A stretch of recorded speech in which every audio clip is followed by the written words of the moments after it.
ఇప్పటి వరకు పాటలతో కీర్తనతో ప్రభువాన్ని కనపరిచాం.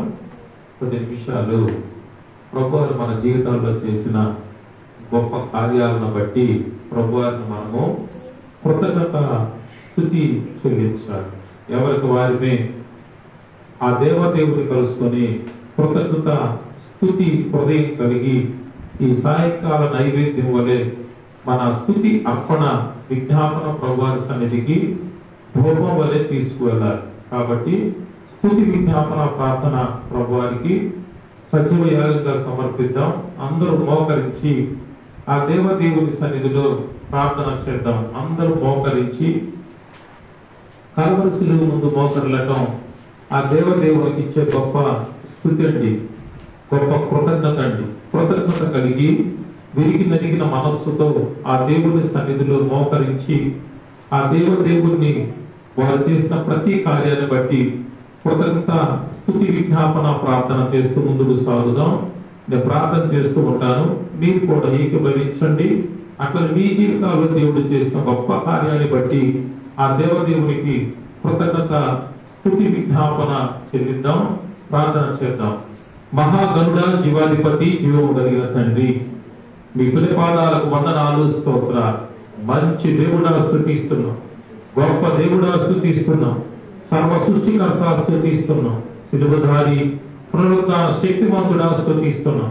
నాయన కేవలం మీ దయా కనికరం తండ్రి, విస్తారమైన మీ ప్రేమ స్వామి, చెప్ప శక్తిని మహాకృపను బట్టి నాయన మమ్మల్ని అందరినీ సజీవులుగా నిలిపారు.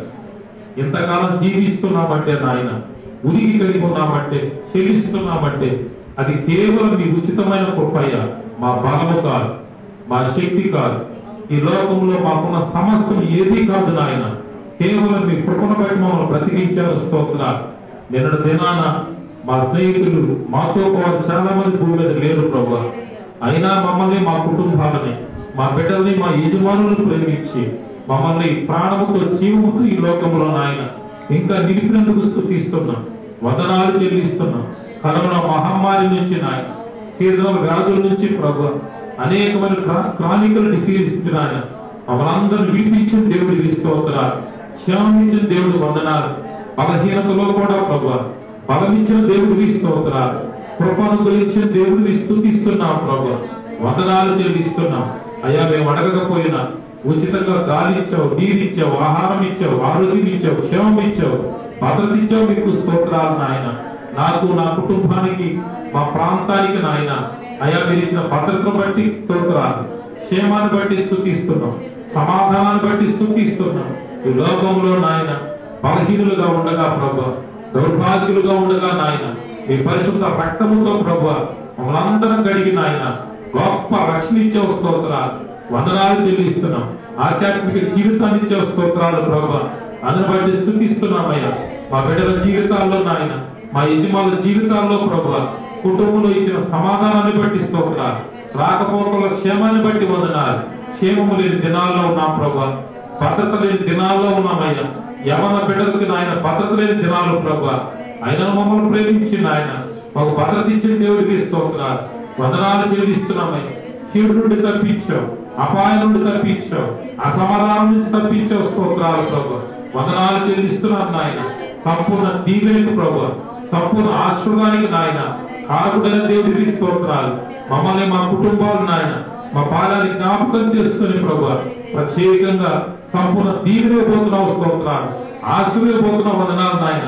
మా కాలనీని ప్రేమించి దైవ సేవకు తీసుకొచ్చేందుకు స్తోత్రాలు. మీ దైవిక కార్యాన్ని ప్రభు ఘనంగా ఈ కాలనీలో జరిపిస్తున్నందుకు మేము స్తుతిస్తున్నామయ్యా, వందనాలు చెల్లిస్తున్నాం ప్రభు. మా ముందు ఉన్నటువంటి ఆదివార దినాన్ని కూడా జ్ఞాపకం చేసుకోండి. ఈ వార దినాలంతా ప్రభు అయ్యా మాకు, మా కుటుంబాలకి, మా కాలనీ ప్రజలకు నాయన కుటుంబాల క్షేమం దయచేయండి, భద్రత ఇచ్చేయండి, కీడు అపాయం నుండి తొలగించండి, సంపూర్ణమైనటువంటి దీవెన అనుగ్రహించండి, అనుదిన ఆహారాన్ని అనుగ్రహించండి. అయ్యా మీ కృప సమాధానం నాయన భద్రత క్షేమం కల్పించమని ముందున్న వార దినాలంతా నాయన మీ కృప సమాధానంతో నాయన కంచి వేసి నడిపించమని మమ్మల్ందరినీ అప్పగించుకుంటూ పునరక్షకుడు వేసే శ్రేష్టం ప్రార్థిస్తున్నాను తండ్రి. ఆమె ప్రభునందున పిల్లరా, ప్రభువారు మన స్తుతి విజ్ఞాపన ఆలకించారు. అందుని బట్టి ప్రభువాను స్తుతిస్తున్నాము. ఆత్మీయ సహోదరికి సమయాన్ని ఇస్తున్నాము. అందరూ నిలబడదామండి. 1 నిమిషాలు దేవుని సన్నిధిలో ఘనమైన ఆ దేవుని ఆరాధన చేద్దాం. 2 చేతులు పైకి చాపి పరిశుద్ధమైన ప్రవర్తనకి పరిశుద్ధమైన క్రియకి సదృశ్యమైన ఈ 2 చేతులు పైకి చాపుదాం. హృదయాలను పైకెత్తుకుందాం. ఆకాశం ఆశీనుడై మన వైపే చూస్తున్న, మన మధ్య ఆత్మ ప్రత్యక్షుడుగా ఉన్న గొప్ప దేవుణ్ణి స్తుతిద్దాం, ఆరాధన చేద్దాం. భూమి మీద ప్రభువారు ఇంకా మనం ఉంచిన కారణం ఏంటంటే ఆ దేవదేవుని ఆరాధించాలని, స్తుతించాలని, గణపరచాలని. ఆ గొప్ప స్తుతి యాగంలో మనంతా పాలు తీసుకున్నాం. మహోన్నతుడా మిమ్మల్ని స్తుతిస్తున్నాం. ఘనమైన తండ్రి స్తుతిస్తున్నాం. సార్వభౌముడా మీకు వందనాలు. మిమ్మల్ని స్తుతిస్తున్నాం. అందరం కూడా అండి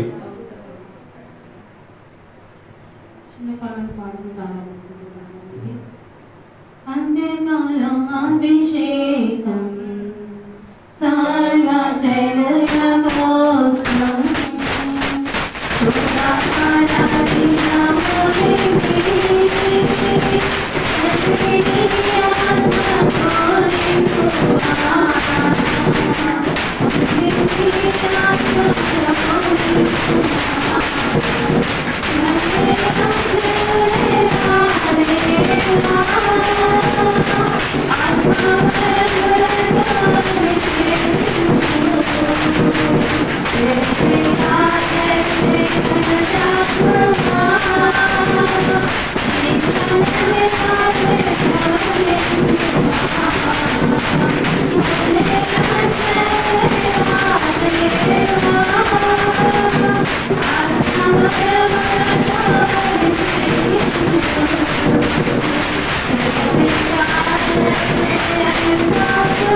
సీనాయి పర్వతమందు మండే పొదవలే మోషే నిన్ను చూశాడు ప్రభువా.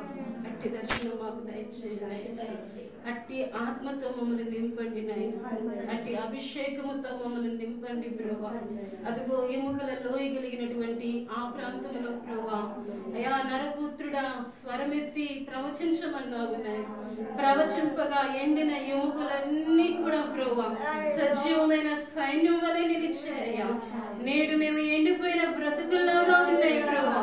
మా కుటుంబాల్లో ఆశ విఫలమైపోయిన స్థితి నాయనా, ఎండిపోయిన స్థితి నా తండ్రి మా బ్రతుకుల్లో. యేసయ్యా మమ్మల్ని వెలిగించండి అయ్యా, మమ్మల్ని నిలపండి అయ్యా, మమ్మల్ని బ్రతికించమని ప్రార్థన చేస్తున్నాం. రక్షకాన్ని స్తుతిస్తూ ఉన్నాం అయ్యా. అదిగో కర్మేలు కొండపై ప్రభువా మేఘమై నీ ఆత్మ ఆవరించినప్పుడు అహాదు భయపడినాడయ్యా. అగ్ని వర్షాన్ని మీరు కుమ్మరించారయ్యా.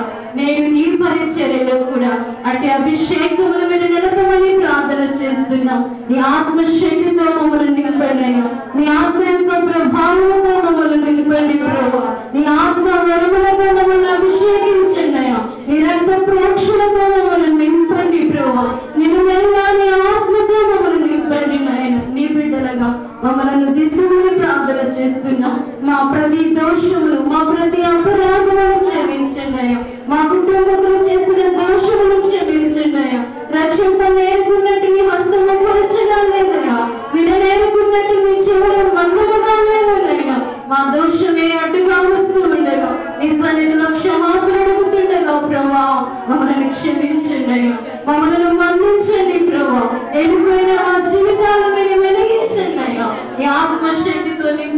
ప్రార్థిస్తున్నాం.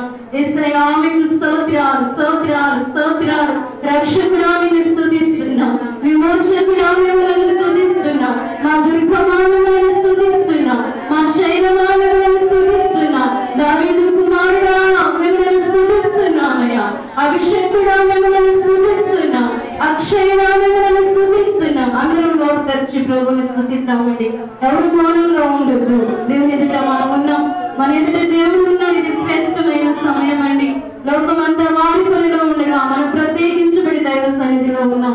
ప్రతి ఒక్కరూ స్తుతిద్దాం. యేసయ్యా మీకు స్తోత్రాలు స్తోత్రాలు స్తోత్రాలు. పరిశుద్ధుడా మీకు స్తోత్రం స్తోత్రం స్తోత్రం స్తోత్రం స్తోత్రం. యథార్థవంతుడా మిమ్మల్ని స్తుతిస్తున్నాం, సత్యవంతుడా స్తుతిస్తున్నాం, నీతి కలిగిన న్యాయాధిపతి మిమ్మల్ని స్తుతిస్తున్నాం. మా హృదయానికి ఆశ్రయమైన దేవా మిమ్మల్ని స్తుతిస్తున్నామయ్యా. జ్యోతిర్మయ మిమ్మల్ని స్తుతిస్తున్నాం, శ్రీమంతుడా మిమ్మల్ని స్తుతిస్తున్నామయ్యా. మా దోషములకై మా అపరాధములకై నాయనా ఆ కలువరిగిలో యాగమైనటువంటి దేవుని గొర్రెపిల్ల మిమ్మల్ని స్తుతిస్తున్నామని మేము చేసిన రక్త అపరాధానికై ప్రభువా నీ ప్రతి అవయవం నుండి నీ రక్తమును దారపోసి మమ్మల్ని పొందవాడాలని స్తుతిస్తున్నామయ్యా. తల్లి కుండున ఇలాంటి ప్రేమ, తల్లి కుండున ఇలాంటి ప్రేమ.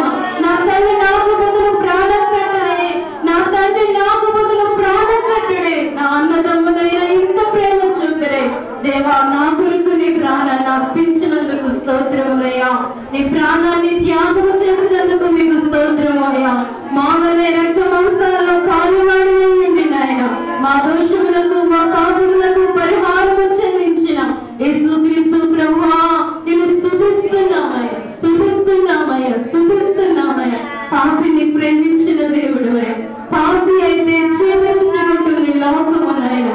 దేవతలన్న వారు చేదరించుకుంటారు, ఆశ్రయించుకుంటారు, కానీ నన్ను చూస్తే నేను అసహ్యపడలేదు నాయన. పాపినైనా నన్ను ప్రేమించావయ్యా, పాపినైనా నన్ను చేరవేస్తావు నాయన. బ్రతుకు చెందిన నాకు బ్రతుకునిచ్చిన యేసయ్యా నిన్ను స్తుతిస్తున్నానయ్యా.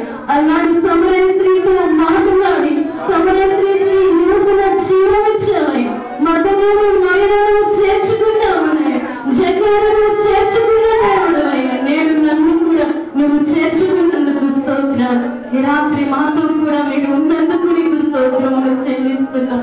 ఒకరి తల్లి వారిని ఆదరించినట్లుగా మిమ్మల్ని ఆదరించేది నన్ను ప్రభువా. ఈ రాత్రి నీ ఆదరణ మాకు ఇచ్చినందుకు స్తోత్రమయ్యా. నీ సన్నిధి భాగ్యం మాకు ఇచ్చినందుకు స్తోత్రమయ్యా. మాకు దేవుడిగా మీరున్నందుకు నీకు స్తోత్రమయ్యా. నీ ప్రజలుగా మమ్మల్ని చేర్చుకున్నందుకు నీకు స్తోత్రమయ్యా. యేసయ్యా నువ్వు తప్ప ఈ లోకంలో నాకు ఎవరు లేదయ్యా. మాకు చాలిన దేవుడు నీకు స్తోత్రములయ్యా. మా కన్నీటిని తుడిచే దేవుడు స్తోత్రములయ్యా. మా హృదయ వేదన తీర్చే దేవుడు నీకు స్తోత్రములయ్యా. మా గుండె గాయాన్ని కట్టే దేవుడు నీకు స్తోత్రములు వందనములు చెల్లిస్తున్నా. మా జీవితంలో మీరు చేసిన ప్రతి మేలును బట్టి ప్రతి ఉపకారాన్ని బట్టి యేసయ్యా నీకు కృతజ్ఞతలను చెల్లిస్తున్నామయ్యా. విశేషించి ఇచ్చిన రక్షణ భాగ్యాన్ని బట్టి నేను స్తుతిస్తున్నాం, ఘనపరుస్తున్నాం. సకల పరిశుద్ధులు మిమ్మల్ని స్తుతిస్తుండగా, సకల దేవదూతలు నిన్ను కనపరచుచూ ఉండగా, ఈ రాత్రి చిన్న మందగా చేరి ప్రభువా నిన్ను స్తుతిస్తుండగా మా స్తుతిని అంగీకరించి మీ నామానికి మహిమ తెచ్చుకొనివారు. యేసుక్రీస్తు వారి అతి శ్రేష్టమైన నామములోని ఈ స్తుతి విజ్ఞాపన నీ సన్నిధిలో సమర్పిస్తున్నాము ప్రియ పరలోకపు తండ్రి, ఆమేన్. అలాగే మన పరిశుద్ధ గ్రంథం పైకెత్తి వాగ్దానములన్నీ నావే, ఇందులో ఉన్న ప్రతి అధ్యాయం ప్రతి వచనము నావే అని పల్లవిని పాడుతున్నామండి. వాగ్దానములన్నీ నావే, ప్రతి అధ్యాయము వచనము అన్ని దైవ ప్రేమ దీవెనలే. బైబిల్ వాగ్దానములన్నీ నావే, వాగ్దానములన్నీ నావే, ప్రతి అధ్యాయము వచనము అన్ని దైవ ప్రేమ దీవెనలే. బైబిల్ వాగ్దానములన్నీ నావే. ఈ దినపు ధ్యాన కీర్తన 113వ కీర్తన ఉత్తర పత్రికతో ధ్యానం చేద్దామండి. 113వ కీర్తన 513 పేజ్ నెంబర్, పాత నిబంధన గ్రంథం 513 పేజ్ నెంబర్, పాత నిబంధన గ్రంథం 113వ కీర్తన ఉత్తర పత్రికతో ధ్యానం చేద్దామండి. నేను ఒక వచనం చదువుతుంటాను, రెండవ వచనం మీరు ధ్యానించండి. యెహోవాను స్తుతించుడి, యెహోవా సేవకులారా ఆయనను స్తుతించుడి, యెహోవా నామమును స్తుతించుడి. సూర్యోదయం మొదలుకొని సూర్య అస్తమయం వరకు యెహోవా నామము స్తుతి నొందదగినది.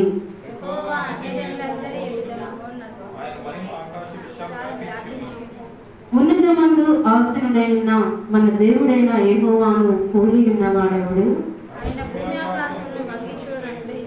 ప్రధానులతో తన ప్రజల ప్రధానులతో వారిని కూర్చుండబెట్టుటకై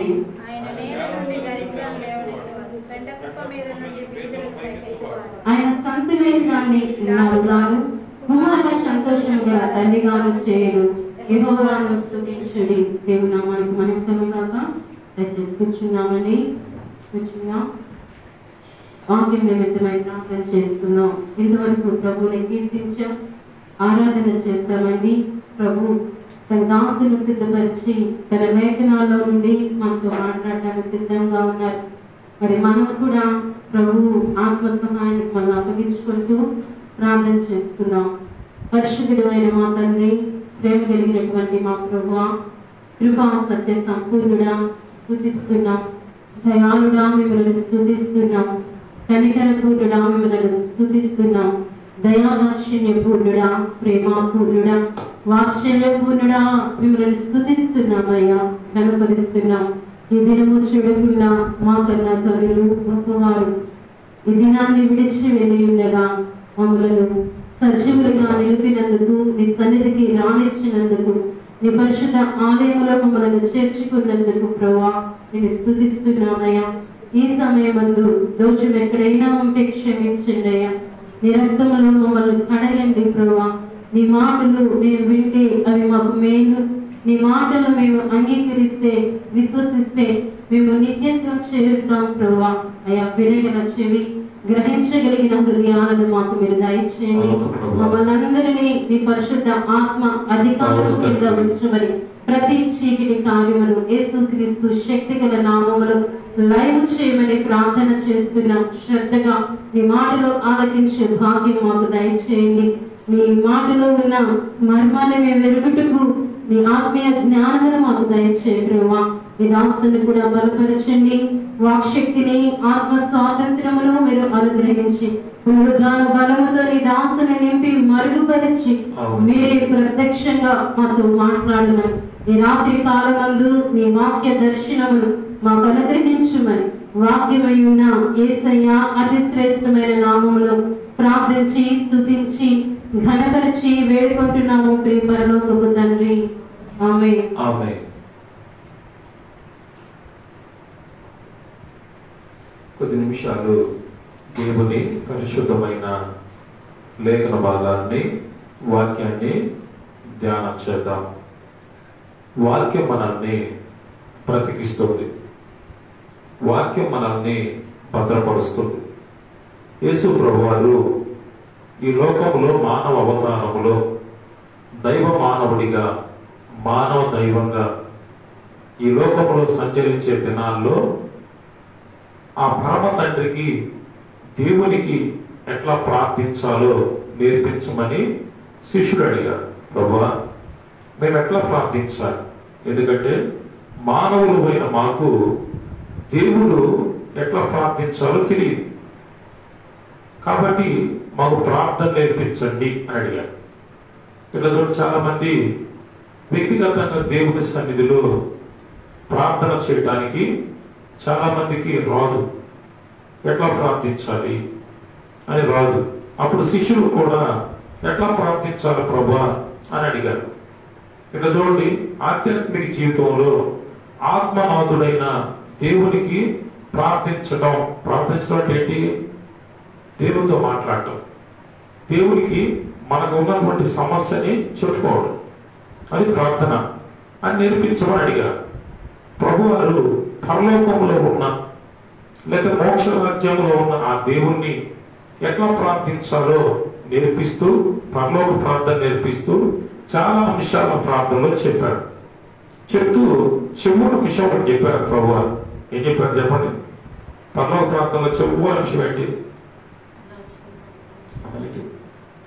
క్షమాపణ. ఏంటి? క్షమాపణ. చూడండి, మీకు ఎవరైతే మీరు క్షమించాలని ఉంటారో రుణస్తులుగా ఉంటారు, వారిని క్షమిస్తే మీ పాపాలు దేవుడు క్షమిస్తాడు అని నేర్పించాడు. ఈ రాత్రి మన ధ్యానం ఏంటంటే క్షమాపణ. స్తోత్రం చెప్పండి. క్షమాపణ, ఫర్గివ్నెస్. క్షమాపణ అంటే ఏంటి? క్షమాపణ అంటే ఏంటి? కొన్ని బలహీనతలు, కొన్ని పాపాలు, కొన్ని దోషాలు మన పట్ల అనేక మంది చేస్తూ ఉంటారు. మన పట్ల మనల్ని అనేక విధాలుగా హృదయంలో గాయపరుస్తూ ఉంటారు. చాలా మంది అనుకుంటారు, నేను శరీర సంబంధమైన క్రియల ద్వారా పాపం చేస్తున్నా, అంటే తాగుడు, జోదము, వ్యభిచారము, ఇవన్నీ. వీటన్నిటినీ క్షమాపణ కావలసిందే. అయితే కొంతమంది పట్ల మనము దురుసుగా ప్రవర్తిస్తాం, కొంతమందిని మనము కోపడతాం, కొంతమంది మీద మనము అబద్ధ సాక్ష్యం మాట్లాడతాం, లేదా నేరారోపణ చేస్తాం. వాటన్నిటికీ ఏం కావాలి? మనకి క్షమాపణ కావాలి. క్షమాపణ కావాలి. ఈ సర్వలోకము దేని కొరకు ప్రయత్నం చేస్తుంది, దేని కొరకు అన్వేషిస్తుంది అంటే క్షమాపణ. జన్మ సంబంధమైన పాపం నుండి, కర్మ సంబంధమైన పాపం నుండి, భవిష్యత్తు సంబంధమైన పాపం నుండి ఏం కావాలి? క్షమాపణ కావాలండి. స్త్రీకైనా పురుషులకైనా సర్వలోక మానవాళి దేని కొరకు అన్వేషిస్తున్నారు? పుణ్య నదుల్లో మురుగుతున్నారు, లేకపోతే తీర్థ ప్రసాదాలు తీసుకుంటున్నారు, లేకపోతే క్రైస్తవులైతే దేవుని సన్నిధిలో ప్రార్థిస్తున్నారు. సర్వలోకం, మతం ఏదైనా, అన్వేషణ ఏదైనా, సర్వలోక మానవాళికి కావలసినటి క్షమాపణ. తన జన్మ సంబంధమైన పాపంలో నుండి క్షమాపణ, అట్లానే కర్మ సంబంధమైనటువంటి పాపంలో నుండి, అవిధేయతల నుండి, దోషం నుండి క్షమాపణ కావాలి. క్షమాపణ అనేటువంటిది దేవుడు మాత్రమే ఇవ్వగలడు. స్తోత్రం చెప్పండి. నేను పాపిని, నేను దోషిని, నేను ఇతరుల పట్ల అసభ్యంగా ప్రవర్తించాను, నేను క్షమాపణ కోరుతున్నాను, అయితే నన్ను క్షమించేవాడు కూడా నాలాగా ఉండకూడదు. ఆయన పాపం లేనివాడిగా, దోషం లేనివాడిగా, ఆయన పాప రహితుడిగా ఉంటే ఆయన మనకు క్షమాపణ ఇవ్వగలరు. సర్వలోకము పాపం చేత మునిగిపోయేది, మొదలుపడదు. సర్వలోక మానవాన్ని క్షమించాలంటే ఆ దేవుడు మాత్రమే క్షమించగలడు. స్తోత్రం చెప్పండి. ఇక్కడ చూడండి, మన పాపము, మన యొక్క క్షమాపణ పొందనటువంటి జీవితము అట్లా ఉండవలసిందే. ఆ విలువ అట్లా ఉండవలసిందే. ఆ సంగతి తెలిగిన సమస్త లోక మానవాళి, సమస్త మానవ కోటి దేని కొరకు ప్రయత్నిస్తున్నారు, అన్వేషిస్తున్నారంటే క్షమాపణ కొరకు. దేని కొరకు? క్షమాపణ. ఇక్కడ చూడండి, భర్త భార్యని చెప్పండి, మీరు ఇంటికల్లా వేయాలి, అయ్యా నన్ను క్షమించమని భర్త అడుగుతారా? ఏం పాస్ గారు మా భర్తను క్షమించమని అడుగుతారంట. క్రైస్తవ్యానికి ఆధారమే క్షమాపణ అండి. క్రైస్తవ్యానికి ఆధారమే క్షమాపణ, ఫర్గివ్నెస్. క్రైస్తవ్యానికి ఆధారమే ప్రేమ, క్రైస్తవ్యానికి ఆధారమే సమాధానం అండి. చిన్న వయసు నుండి, యుక్త వయసు నుంచి వివాహమైన తర్వాత మన జీవిత ప్రతి దినము ఒక క్రైస్తవుడిగా క్రీస్తుని వెంబడించే బిడ్డగా మన హృదయంలో ఉండవలసింది ఏంటంటే క్షమాపణ, ప్రేమ. క్రైస్తవ మూల సిద్ధాంతం ఏంటంటే క్షమాపణ, ప్రేమ. భక్త పౌలు ఇట్లా రాస్తాడు, మనం ఇంకా పాపులమై ఉండగా, ఎట్లా ఉన్నా మనం ఇంకా పాపులమై ఉండగా, ఎట్లా చూడండి, మనం ఇంకా పాపంలో నుంచి బయటికి రాలేని బలహీనులుగా ఉండగా. మూడుదంటాడు, మనం ఇంకా దేవునికి శత్రువులమై ఉండగా. నాలుగుదంటాడు, మనం ఇంకా మనలాగే ఉండగా. మనలాగే ఉన్నావా? ఈ స్థితిలో కూడా ఆ దేవాది దేవుడు తన కుమారుని ద్వారా, కలువ రక్తము ద్వారా మనల్ని క్షమించాడు, తన ప్రేమను చూపించాడు. ఆ క్షమాపణ కార్యంలో తన ప్రేమ వెల్లడవుతుంది. ఎటుదో ఎవరైనా ప్రేమించాం అనుకోండి, క్షమిస్తాం. ఎవరైనా ప్రేమిస్తే క్షమిస్తాం. ప్రేమ లేదనుకోండి, క్షమిస్తారా? భర్త ఉన్నాడండి, భర్త పట్ల మంచి ప్రేమ ఉందనుకోండి, ఆయన తాగి వచ్చినా ఎట్లా కనపడతాడు? అదే ప్రేమ లేదనుకోండి, అప్పుడు పిల్లలను పెంచుతున్నామండి మనము. పిల్లలప్పుడు పొరపాటు చేస్తారు, మనం బిడ్డ లేదా చిన్న బిడ్డలు కాబట్టి. తల్లిదండ్రులకి ప్రేమ ఉంటుంది కాబట్టి క్షమిస్తారు. వాళ్ళు క్షమించి అబ్బాయి అట్ట కాదురా అని చెప్తారు. ఒకళ్ళు కొద్దిగా పొరపాటు చేశారనుకోండి, కొద్ది కొడతారు. ఎందుకు? ప్రేమను బట్టి. ఆ బిడ్డలు ఆ క్షమించి ప్రేమిస్తున్నారు కాబట్టి ఆ బిడ్డల్ని శిక్షణలో తెచ్చుకోవాలి. క్రైస్తవ మూల సిద్ధాంతమే ప్రేమ, క్షమాపణ. క్షమించలేనటువంటి మనిషి విశ్వాసి క్రైస్తవుడే కాదు. క్షమాపణ లేకపోతే నువ్వు క్రైస్తవ జీవితం కాదు. అమ్మ, క్షమాపణ మన జీవితం. క్షమించావా? నీ భార్యను క్షమించావా? నీ భర్తను క్షమించావా? ఎప్పుడైనా నువ్వు పక్కన స్నేహితుడు నిన్ను ఏదైనా దోషులు చేస్తే క్షమించావా? ఇక్కడ చూడండి, క్షమించి వారిని ప్రేమించండి, ఆ రాత్రి ప్రశాంతంగా నిద్రపోతాం. అదే క్షమించలేదు అనుకోండి, వారి మీద క్రోధం అనుకోండి, నైట్ నిద్రపడదు. ఎందుకు? ఆ లోపల ఉన్న ఆర్గాన్స్ అన్ని ఉప్పుకి పోయి నిద్రపడింది, నీకు నిద్రపడిందా? పడదు. కాబట్టి క్రైస్తవ మూల సిద్ధాంతం ఏంటంటే ప్రేమ, క్షమాపణ. యేసయ్యని అడిగింది శిష్యులు, అదే అయ్యా మాకు ప్రార్థన నేర్పించంటే ప్రభువారు 5 అంశాలు నేర్పించినాక 6వ అంశం ఏం చెప్పాడంటే, అయ్యా పరలోకపు తండ్రి మీ పాపాలు, మీ రుణాలు, పాపాలు ఎట్లా ఉంటాయంట? రుణాలు, డెట్టవి, అవి రుణాలు. ఆ పాపపు రుణం పెరుగుతూ ఉంటుంది. ఆ దేవుడిని నీకు క్షమించాలంటే నువ్వేం చేయాలి? నువ్వు ఎవరినైతే క్షమించాలో వారిని క్షమించాలి. ఈ రాత్రి కాలంలో మన ధ్యానం ఏంటంటే, ఈ రాత్రి మనం నేర్చుకోబోతున్న ఆత్మీయ పాఠం ఏంటంటే క్షమాపణ. రండి, పరిశుద్ధ జీవ గ్రంథములో 130వ కీర్తన 4వ వచనం. 130వ కీర్తన 4వ వచనంలో ధ్యానం చేద్దాం. 130వ కీర్తన 4వ వచనం. అయినను జనులు నీ యందు భయభక్తులు నిలుపునట్లు నీ యొద్ద క్షమాపణ దొరుకును. స్తోత్రం చెప్పండి. దేవుని పట్ల దేవుని భయభక్తులు నిలుపునట్లు మన దేవుడు మనల్ని క్షమిస్తాడు. నీ యొక్క క్షమాపణ దొరికింది, ఎందుకంటే నీ పట్ల భయభక్తులు నిలుపునట్లు. దేవుని పట్ల భయభక్తులు మనకు రావాలంటే ముందుగా దేవుడి నుంచి ఏం రావాలి? మనకి క్షమాపణ రావాలి. ఇట్లా చూడండి, ఒక దినాన నేను విగ్రహావాదికుడు క్లోపేట 6 లైన్లో నా సొంత ఇల్లు. క్లోపేట అంటే సహజంగా ఏంటి? క్రిస్టియన్స్ ఉంటారు, క్లోదర్ గారు, మరి క్రిస్టియన్స్, ఏబిఎం చర్చి, బాప్టీ చర్చి, అన్ని చర్చిలు అక్కడే. నా ఇంటికి ఈ పక్క ఒక చర్చి, ఆ పక్క ఒక చర్చి. ఇటు ఏమో కొడగొడ జోసెఫ్ చర్చి, ఇటు ఏమో చర్చి ఆఫ్ క్రైస్ట్, మధ్యలో నా ఇల్లు. అక్కడ అంతా మేము హిందువులంతా కలిసే ఉంటాం. నా సహవాసం అంతా వాడి. ఒక దినాన నా దగ్గరకు వచ్చి, నా భార్య ఏమో ప్రార్థనా పడ్డారు, నేను విగ్రహారాధికుడి.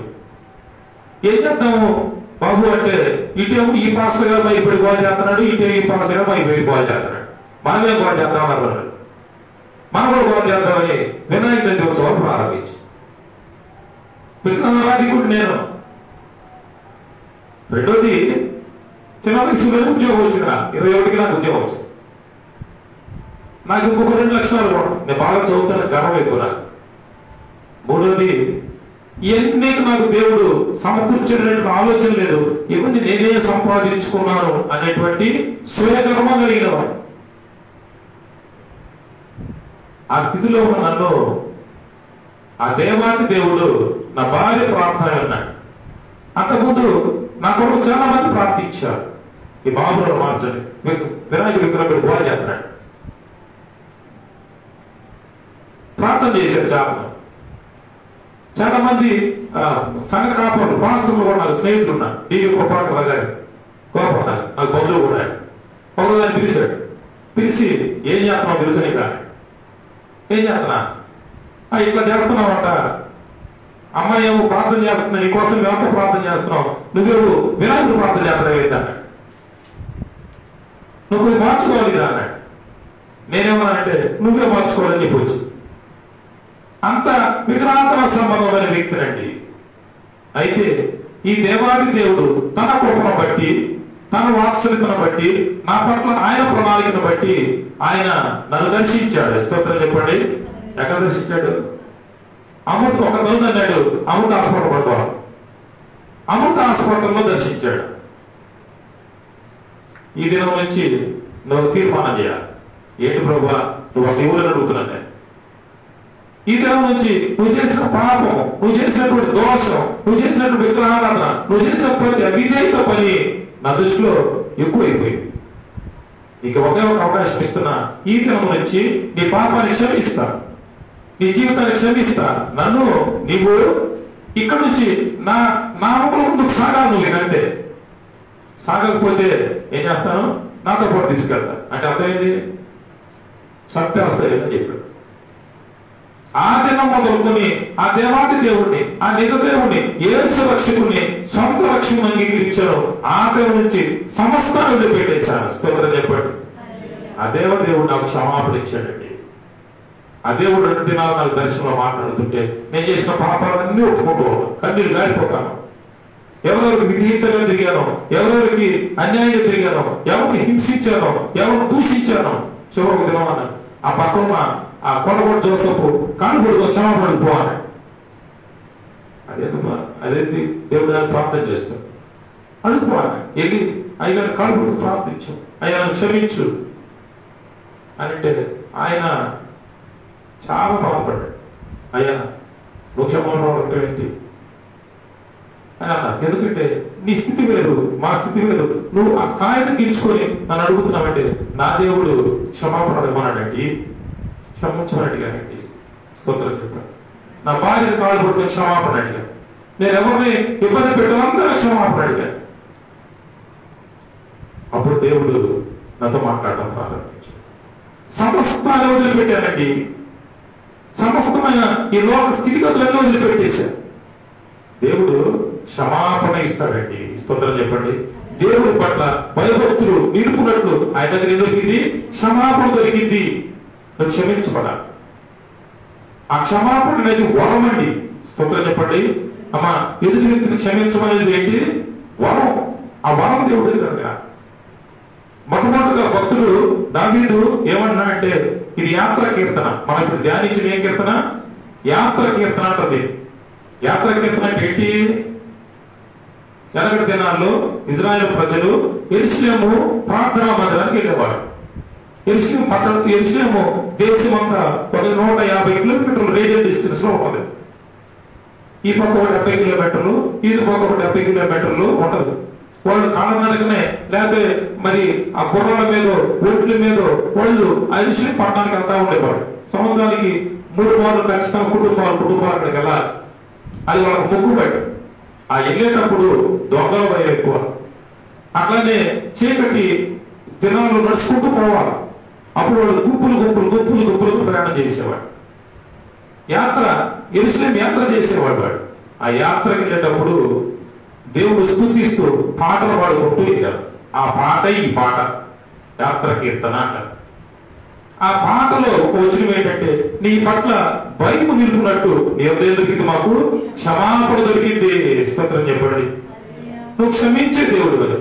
యేసు స్వామి మనం ఎంతగా క్షమించాడంటే మనం ఇంకా పాపంలో ఉండగా, ఇంకా ఆ బలహీనతలో ఉండగా, ఇంకా ఆ క్షమాపణ లేని శత్రువుగా దేవుడికి ఉండగా, మనం ఇంకా మన బ్రతుకు మార్చుకోలేనటువంటి స్థితిలో ఉండగా ఆయన మనల్ని ప్రేమించి కల్వరి శిలువలో మన కొరకు, మన రక్తాపరాధం నుండి ఆయన రక్తం చిందించి మన కొరకు ప్రాణం అప్పగించాడు. ఆ కల్వరి శిలువలో ప్రేమ కనపడుతుంది. ఆ దేవాదేవుడు కల్వరి శిలువ వేలాడుతూ ఏమన్నాడు? తండ్రి మీరేమి చేయించున్నారు? మీరు ఎరగరు కనుక వీటిని క్షమించండి. మీరు క్షమించండి. ఎప్పుడైతే దేవుని యొక్క క్షమాపణ దొరికిందో దేవుని యొక్క దీవెనలు పొందుకోవడం ప్రారంభమైందండి. స్తోత్రం చెప్పండి. దేవుని దగ్గర దీవెనలు పొందుకోవడం ప్రారంభమైంది. దీవించబడతాం. Blessed people. ఎప్పుడు దీవించబడిన ప్రజలు అవుతాం? క్షమాపణ పొందినాం. ఇంకో మాట చూడండి, అక్కడే ఆ దేవాది దేవుని యొక్క గొప్ప కార్యాన్ని ఈ రాత్రి మనం చూద్దాము. యోహాను గారు రాసినటువంటి మొదటి పత్రిక 2వ అధ్యాయము 12వ వచనం.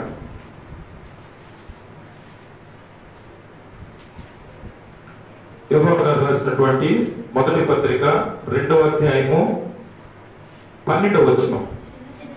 చిన్న పిల్లలారా, ఆయన నామాన్ని బట్టి మీ పాపములు క్షమించబడినవని కనుక మీకు రాయిచున్నాను. స్తోత్రం చెప్పండి.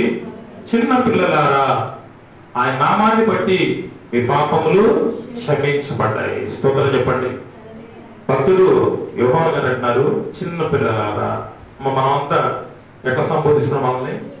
చిన్న పిల్ల. యోహాను గారు ఈ పత్రిక రాసేటప్పుడు చాలా పెద్ద వయసు, ఆయన ముసల వయసులో రాశాడు ఈ పత్రిక. అంటున్నాడు, చిన్నపిల్లలారా, దేవుని నామాన్ని బట్టి మీ పాపములు క్షమించబడ్డాయి కాబట్టి మీకు ఇది రాయించున్నాను. దేవుని నామాన్ని బట్టి పాపాలు క్షమించబడతాయి. ప్రతి దినము ఉదయం లేవడంతోనే ప్రభా, రాత్రి కళలో, స్వప్నంలో, ఆలోచనలో, పడకలో ఎక్కడ నేను జారిపోయింటే నన్ను క్షమించండి మీ నామాన్ని బట్టి అని ఉదయకాల ప్రార్థన చేసుకోవాలి. రాత్రి నిద్రపోయే ముందు ఒక క్షణము మంచం దగ్గర కూర్చొని ప్రభువా, ఈ దిన ప్రయాణం అంతా ఎక్కడ నేను దారి తప్పి ఎవరినైనా నోటితో దూషించానేమో, లేకపోతే కంటితో దూషించానేమో, ఎవరినైనా అబద్ధము మాటలు మాట్లాడినామో అని దేవుని దగ్గర దేవుని నామాన్ని బట్టి క్షమాపణ పొందుకొని తెలుపు. భక్తుడు అన్నాడు, చిన్నపిల్లారా, దేవుని నామాన్ని బట్టి మీ పాపాలు క్షమించబడు. యేసు నామాన్ని బట్టి పాపాలు క్షమించబడతాయండి. యేసు నామము క్షమాపణ ఉంది. యేసు నామములో క్షమాపణ ఉంది. పేతురు యెరూషలేము పట్టణంలో నిలబడి ఆ యూదయ ప్రాంత ప్రజలంతా కూడుకుని ఉండగా వాళ్ళు అంటున్నారు, అయ్యా, ఏ నామములో రక్షణ లేదయ్యా, ఈ నామములోనే తప్ప. యేసు నామములోనే రక్షణ, యేసు నామములోనే క్షమాపణ ఉంది.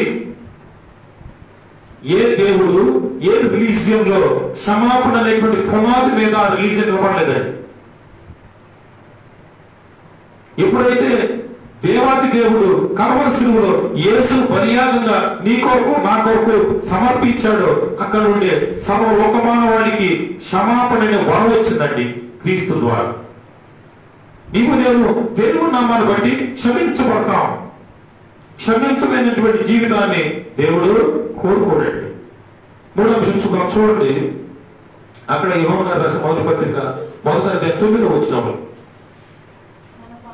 మన పాపము మనం ఒప్పుకోలేని కదా ఆయన నమ్మదగిన వాడు, నీతిమంతుడు కనుక ఆయన మన పాపములను క్షమించి సమస్త దుర్నీతులను మనల్ని పవిత్రులుగా చేయడం. స్తోత్రం చెప్పండి. మన పాపమును మనం ఒప్పుకోలేని ఎడల ఆయన నమ్మదగిన వాడు, నీతిమంతుడు కనుక ఆయన మన పాపమును క్షమించి సమస్త దుర్నీతులను మనల్ని పవిత్రులుగా చేస్తాడు. స్తోత్రం చెప్పండి. క్షమాపణలో ఉన్న మొదటి క్రియ ఏంటంటే మన పాపాలు మనము ఒప్పుకొని ఎడలా. మరి చూడండి, ఎప్పుడు క్షమించబడతాం? ఎప్పుడు క్షమించబడతాం? మనం ఒప్పుకోవాలి. మనం దేవుని దగ్గర ఒప్పుకోవాలి. కొన్ని పాపాలు నీ వ్యక్తిగతంగా దేవుని దగ్గర కూర్చొని నీ పాపాలు ఒప్పుకోవాలి. కొన్ని అంతరంగ సంబంధమైన పాపాలు ఉంటాయి. ఇలా చూడండి, పైకి క్రియమూలంగా మనం కనపడే పాపాలు చేయకపోవచ్చు, అంతరంగములో పాపాలు ఉంటాయి. ఓర్చుకోలేని స్థితి అండి. వినపడిగా ఇంకా బాగా ఓర్పులో బాగా అనుభవం అనుకోండి, ఎవరు దేనిలో ఓర్పు లేని స్థితి ఉందనుకోండి, ఆ మొక్కలో కనపడేది. అదే ఓర్పు కొన్ని ఉంటాయి, అసూయ, దురాశ, ఇవన్నీ హృదయంలో ఉండేటువంటి దోషాలు, పాపాలు. అవి దేని దగ్గర ఒప్పుకోవాలి. ప్రభువా, నా హృదయంలో ఇది దోషం వచ్చింది నాయన, క్షమించండి. అంతరంగ సంబంధమైన ఆ పాపాన్ని దేవుని దగ్గర ఒప్పుకోవాలి. రెండోది వ్యక్తిగతంగా 1 to 1, భర్త భార్య దగ్గర, భార్య భర్త దగ్గర, పిల్లలు తల్లిదండ్రుల దగ్గర, తల్లిదండ్రులు బిడ్డల దగ్గర, ఇరుగు పొరుగు వారు, వ్యక్తిగతంగా పనిచేసే దగ్గర, చదువుకునే దగ్గర, ఉద్యోగంలో, లేదా మన సంఘములు సహవాసములు ఎక్కడన్నా ఎదురు వారితో మనం దోషంగా మాట్లాడి ఏం చేయాలి? ఒప్పుకోవాలి. దేవుని దగ్గర ఒప్పుకోవాలండి. మనం ఒప్పుకుంటే ఆ దేవుడు క్షమిస్తాం, సమస్త దుర్నీతి నుంచి విడిపిస్తాడండి. ముందుగా మనం చేయాల్సిన పని ఏంటి? ఒప్పుకోవాలి. మనము దేవుని రెండో భక్తులు మన పాపాలను ఒప్పుకొని ఎడలా. చాలా కష్టం కదా ఇది. ఒప్పుకుంటావా? అంతవరకు ఒప్పుకున్నావా? నేను ఒప్పుకున్నానా? దేవుడు ఏం చేశాడంటే ఒప్పుకోవాలి, చాలా అవకాశాలు ఇచ్చాడు. చివరికి బెడ్ మీద పడుకోబెట్టి ఇప్పుడు చెప్పాను, అప్పుడే ఒప్పుకుంటానా? అప్పుడు కూడా ఒప్పుకోవాలి, పెట్టినట్టు ఉంటారు. ఒప్పుకోవాలండి. మనము మన పాపాలు ఒప్పుకుంటే దేవుడు క్షమిస్తాడు, క్షమాపణను వరమిస్తాడండి. క్షమాపణ అనేది వరం అండి. క్షమించిన ఒక తల్లి నేను క్షమించిన, చాలా వేదనకు గురి చేసి, చాలా బాధేసి. ఎంత వేదనకు గురి చేసిందంటే ఊరికే సాక్ష్యం కాబట్టి చెప్తున్నా. నేను సేవలో ఉన్నాను. ఆమె ఏ కారణం లేకుండా ఆమె ఉన్నటువంటి బాధను బట్టి ఎంత మట్టి తీసుకొని నువ్వు నీ బిడ్డ నాశనం అనుకోవచ్చు. చాలా బాధేసింది. సేవకు వచ్చిన నేను, దేవుడిని పిలిచింది నేను, పరిచయంలో నేను, నా భార్య, బిడ్డ ఏం చేశారు? చాలా బాధేసింది. కన్నులతో దేవుని సన్నిధిలో గంటల మందిలో కూర్చొని ప్రార్థన చేస్తాం. ప్రభువా, ముందుగా క్షమించే శక్తి నాకు ఆ దేవుడు ఆ శక్తి ఇచ్చాడండి. ఎందుకంటే క్షమించడానికి మాకు శక్తి వచ్చింది. ఆ సమయంలో చాలా బాధపడ్డాను. దేవుడికి క్షమాపణని, ప్రభువా ఆమె తెలియక అజ్ఞానంలో చేస్తుందా క్షమించు ప్రభువా అని ప్రార్థన చేశాను. ఆ దేవుడు నా హృదయంలో సమాధానం ఇచ్చాడు. అది నేను చూస్తాను, నేను క్షమిస్తానని చెప్పాడు. తన కార్యం చేశాడు దేవుడు. స్తోత్రం చెప్పండి. అయినా ఆమె ఇట్లా జరిగిందని నాకు వార్త వచ్చినా కూడా నేను పాస్టర్ గారు ప్రార్థన చేశాను ఆ కోసం. ప్రభా ఆమె అట్లా పడిపోయి ఉంటాం, నాకు మరి అవమానం ఉందో ప్రభా, బిడ్డలు లేవండి అని మరి ప్రార్థన చేస్తాం. పడిపోయి ప్రార్థన చేస్తాం. మనం ఏం చేయాలంటే క్షమించాలండి. మన పాపాలు మనం ఒప్పుకోవాలి. మనము క్షమించమని దేవుణ్ణి అడిగితే ఆయన నమ్మదగిన వాడు, నీతిమంతుడు. కాబట్టి ఆయన మనం ఏం చేస్తాడంటే సమస్త దుర్నీతి నుంచి విడిపించి పవిత్రులుగా చేస్తాడు. క్షమాపణ క్రైస్తవ విశ్వాసానికి మూల స్తంభం. ఎప్పుడైతే మనం ఇతరులను క్షమిస్తామో దేవుడు మన పాపాలను క్షమిస్తాడు, మనం పవిత్రులుగా చేస్తాడు, నీతిమంతులుగా చేస్తాడు. మనం ఏం చేయాలా? క్షమించాలి. ఒకసారి చూడు, మానవులు కదండి పాస్టర్ గారు, కోపం వచ్చింది కదా, సహజంగా కోపం వస్తుంది. కానీ వెంటనే ఏమడగాలి మనం? ప్రభువా కోపడ్డానయ్యా, క్షమించండి, మన్నించండి అని ఎప్పుడైతే దేవుడు కలుసుకుంటామో ఆ దేవుడు మనల్ని దీవిస్తాడు, ఆశీర్వదిస్తాడు. చూద్దాం ఇంకొక సందర్భాన్ని చూడండి. ఎఫీసీ పత్రిక 1వ అధ్యాయం 7వ వచనం. ఎఫీసీ పత్రిక 1వ అధ్యాయము 7వ వచనం. భక్త పౌలు ఎఫెసులో ఉన్న సంఘంతో పరిశుద్ధాత్మ పూర్ణుడిగా మాట్లాడుతున్న లేఖన భాగాలు చూద్దాము. ఎఫెసీ పత్రిక 1వ వచనం. దేవుని కృప మహిమైశ్వర్యాన్ని బట్టి ఆ పురిని యందు ఆయన రక్తం వలన మనకు విమోచనము, అనగా మన అపరాధములు క్షమాపణ మనం కలిగి ఉన్నది. స్తోత్రం చెప్పండి. మనకు విమోచన అండి. విమోచన అంటే ఏంటి? విడుదల. ఆ దేవాది దేవుడు మనల్ని విడుదల చేశాడు పాపము నుండి, అవిధేయత నుండి. అక్కడ కింద చూడండి, ఆయన రక్తం వల్ల మనకు విమోచన కార్యం చేశాడు. అనగా మన అపరాధములకు క్షమాపణ మనకు కలిగి ఉన్నది. దీనే రక్షణ అంటాం. స్తోత్రం చెప్పండి. విమోచన కార్యం అంటే దేవుడు తన రక్తం వలన మన అపరాధాలకైనా క్షమాపణ కలుగు చేశాడు. ఎప్పుడైతే ఆ విమోచన కార్యం మన జీవితంలో జరిగిందో అప్పుడు దీవెన, ఆశీర్వాదము దేవుడు ప్రారంభిస్తాడు. ఇక్కడ చాలా మంది క్షమాపణ పొందుకోరు, ఎదుటివారిని ప్రేమించలేరు, హృదయం అంతా అసమాధానమే. దీవెన ఎట్లా వచ్చింది? ఆశీర్వాదం ఎట్లా వచ్చింది? క్రీస్తు తన విమోచన కార్యము మన జీవితంలో పాల్గొండాలి. విమోచన కార్యం లేకుండా, లేదా మన అపరాధంలో క్షమాపణ లేకుండా దైవ సన్నిధిలో పరిశుద్ధులుగా ముందుకి సాగలేము. కొన్ని అంతరంగాల్లో ఆ యొక్క విమోచన కార్యము జరగని స్థితి గుచ్చుకుంటూ ఉండదండి. నేను విశ్వాసిగా ఉన్న దినాల్లో మా సంఘంలో ఒక ఇంజనీర్ ఉండేవాడు, ఇరిగేషన్లో చేసేవాడు, ఆత్మకూరు. ఆ తమ్ముడు ఒక రోజు వాక్యం చెప్తూ ఉన్నాడు. నేను వాక్యం వింటూ, వాక్యం అంతా అయిపోయింది, కింద కూర్చోడు. ఎందుకు ఒక మాట అడిగాడు, అన్న ఈరోజు వాక్యం చెప్పాను కదా, నేను పొరపాటు ఉన్నాయి అన్నారు. వాక్యం చెప్పేటప్పుడు అది పరిశుద్ధాత్మ దేవుడు మాట్లాడతాడయ్యా, నేను నిలబట్టమే నీ పని, లేదన్నా కొత్తగా చెప్పాను కదా, నేను అనుభవం కదా. సరే తమ్ముడు అడిగే కూడా చెప్తున్నాను, విమోచన కార్యం నీ జీవితంలో లేదయ్యా అని చెప్పి. అదే నాన్న, నీ అపరాధాల క్షమాపణ దొరికిందా? నువ్వు ఎదుటివాడిని క్షమించేటువంటి గుణం ఉందా? యేసు దగ్గర, ఆ గొప్ప దేవుని దగ్గర నీ పాపాలు క్షమించబడ్డాయా అన్నాడు. అన్నా నా పాపాలు క్షమించబట్టి అనుభవం లేదన్నా. నీ పాపాలు క్షమించబడ్డ అనుభవం లేకుండా నువ్వు ఎట్లా వాక్యం చెప్పగలవు? నువ్వు ఎంత సాక్ష్యం చెప్పగలవు? ఎందుకు మాట చెప్పానంటే, యేసు రక్తము ప్రతి పాపమును మనల్ని విడుదల చేస్తుంది. ఆ విమోచన పాల్గొండాలి. ఇక్కడ భక్తుడు ఆధ్యాత్మిక పౌరులు అంటున్నాడు ఎఫెసీ సంఘములో, అయ్యా ఆ ప్రియుని చాలా గొప్ప మాట చెప్పాడు చూడండి. దేవుని కృప మైదైశ్వర్యాన్ని బట్టి, దేని బట్టి? దేవుని కృప మైదైశ్వర్యం అండి.